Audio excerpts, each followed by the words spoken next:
I think that it's not a simple answer, but the bigger picture that I would paint is one of getting the resourcing of this mission temporarily wrong. We resourced it at the wrong times and the wrong ways. In some ways, the timing was way off. You know, there's this long-standing debate among people who watch Afghanistan. Some of them say the problem is that our footprint, or the presence, the international presence, has been too big.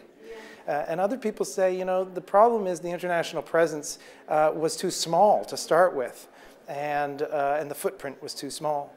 And I think in some ways what's missing from that debate is a realization that we started off with a tiny footprint when we should have had a moderately sized footprint. In other words, a presence that would have allowed the new Afghan government to establish itself around the country.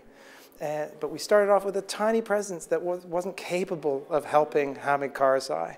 He had to strike deals with warlords across the country because we weren't providing the assistance he needed.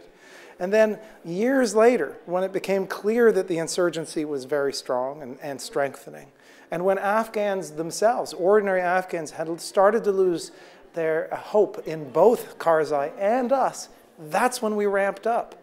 After the insurgency had already gained ground, after it had built a certain amount of confidence in its capacity to check NATO, after the Afghans, after the hope and the excitement about the expulsion of the Taliban, after all that hope and excitement among the Afghan people had started to dissipate, after all that had happened, then we ramp up.